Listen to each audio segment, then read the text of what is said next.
બનાસકાંઠામાં ભૂગર્ભ જળ ખૂબ જ ઊંડા જતા રહ્યા છે ત્યારે બનાસકાંઠામાં સુજલામ સુફલામ માટે હવે આંદોલનના એંધાણ વર્તાઈ રહ્યા છે। ગામે ગામ ખેડૂતો આપી રહ્યા છે મોટી સંખ્યામાં સમર્થન। આજે કાંકરેજ તાલુકાના રવિયાણા ગામે ખેડૂતોની બેઠક મળી હતી। અમરાભાઈ ચૌધરીની આગેવાનીમાં આ બેઠકમાં ગામમાં તમામ ખેડૂતોએ પાણી માટે સાથ અને સહકાર આપવા માટે ખાતરી આપી હતી। કાંકરેજના રવિયાણા ગામે ખેડૂતો બહોળી સંખ્યામાં અમરાભાઈની આગેવાની હેઠળ ભેગા થયા હતા। ગામના વડીલો, યુવાનો તેમજ દરેક સમાજના ખેડૂત ભાઈઓએ ભેગા મળીને ગામના સુખા તળાવ સુધી રેલી પણ કરી હતી। સરકારના વિરુદ્ધમાં સૂત્રોચ્ચાર પણ કર્યા હતા। 5 તાલુકાઓમાંથી પસાર થતી સુજલામ સુફલામ છેલ્લા કેટલાક સમયથી કોરી ધાકોર પડી છે। એક બાજુ આ વિસ્તારમાં ભૂગર્ભ જળ ખૂબ જ ઊંડા ગયા છે। 1200 ફૂટથી પણ વધારેના બોરવેલ હોવા છતાં પાણી માટે વલખા મારવા પડે છે।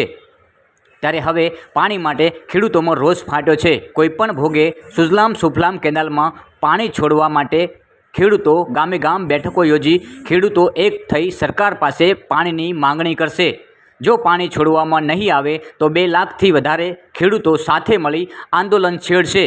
પરંતુ પાણી વગર હવે ખેડૂતોને ચાલે તેવી પરિસ્થિતિ નથી। માટે જો સુજલામ સુફલામ ચાલુ કરવામાં નહીં આવે તો આ વિસ્તારના ખેડૂતોને હિજરત કરવાનો પણ વારો આવી શકે તેવી પરિસ્થિતિ છે। એટલે ખાસ કરીને સરકાર ગામડાના તળાવો ઊંડા કરવાની જગ્યાએ જે ખાલી પડેલા તળાવો છે એ ભરવા માટે પાણી આપે, સુજલામ સુફલામ ચાલુ કરે।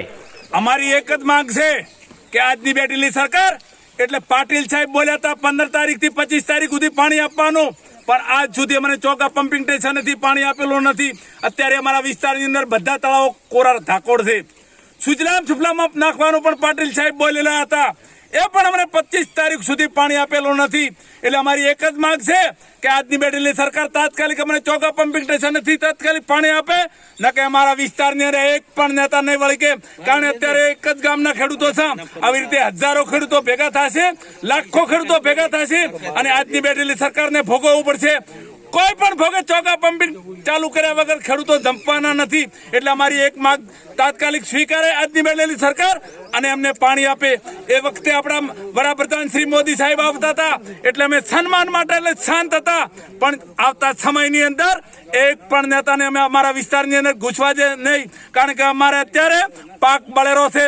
અત્યારે તળાવોની અંદર પાણી સુકાઈ ગયું છે, સુજલામ પણ સુકાઈ ગઈ છે। એટલે અમારી સરકાર શ્રી પાસે એક જ નમ્ર વિનંતી છે કે તાત્કાલિક ચોકા પમ્પિંગ સ્ટેશને 6 પમ્પિંગ સ્ટેશન ચાલુ કરી અને અમારી તળાવો ભરે અને સુજલામ સુફલામમાં પાણી નાખે એવી મારી માગણી છે। આ કાંકરેજ તાલુકાનું રવિયાણા ગામ છે। રવિયાણા ગામમાં તળાવમાં અંદર ઉતર્યા છે તમામ ગામના આખા બધા ખેડૂતો સાથે મળીને। આજ તળાવો ભરવાની વાત કરી હતી અગાઉ। આજ સુજલામ સુફલામનું નિર્માણ કરાયું હતું પાણી માટે, પરંતુ અત્યારે કોરી ધાકોર પડી છે। છેલ્લા કેટલાક સમયથી આ બનાસકાંઠાના 5 તાલુકાઓને જોડતી સુજલામ સુફલામ કોરી ધાકોર છે અને એના જ લીધે આ વિસ્તારના ભૂગર્ભ જળ બિલકુલ ખતમ થઈ ચૂક્યા છે। ખેડૂત 1200 ફૂટના બોરે પહોંચી ગયો છે, 1500 ફૂટના બોર ખેડૂતની તાકાત નથી કરી શકે। એટલે આવનારા સમયમાં અમારા ભૂગર્ભ જળ સચવાઈ રહે તેના માટે સુજલામ સુફલામ ચાલુ કરે, નહીં તો આગામી સમયમાં 2 લાખથી વધારે ખેડૂતો સુજલામ સુફલામની માંગ કરવા માટે કલેક્ટર કચેરીએ ધરણા કરશે। એટલે મારું તમામ ખેડૂતો વતી કહેવાનું છે, ગામે ગામ ખેડૂતો સમર્થન આપી રહ્યા છે।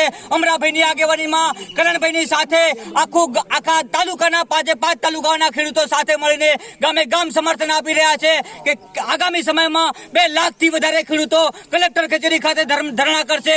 પરંતુ હવે અમે આ સુજલામ સુફલામ ચાલુ કરાયા વગર જંપાવાના નથી। અમારી માંગ માત્ર એક જ છે। અગાઉ અમારી માંગ વીજળીની હતી, અત્યારે અમારી માંગ પાણીની છે। અમારે બીજો કોઈ વિરોધ નથી। અમને માત્ર ને માત્ર પાણી આપે અને સુજલામ સુફલામ કાયમી માટે વહેતી કરે। આ વિસ્તારના ભૂગર્ભ જળ બિલકુલ ખતમ થઈ ચૂક્યા છે। એટલે આ વિસ્તારને જીવંત બનાવવો હોય તો સુજલામ સુફલામમાં પાણી આપે। કાંકરેજ તાલુકાના રવિયાણા ગામના ખેડૂતો ભેગા મળીને સુજલામ સુફલામ ચાલુ કરાવવા માટે માંગ કરી આવનારા સમયમાં જો પાણી છોડવામાં નહીં આવે તો 2 લાખથી વધારે ખેડૂતો પાણી માટે આંદોલન છેડશે। જો આ વિસ્તારના ખેડૂતોને જીવિત બનાવવા હોય તો સુજલામ સુફલામ ચાલુ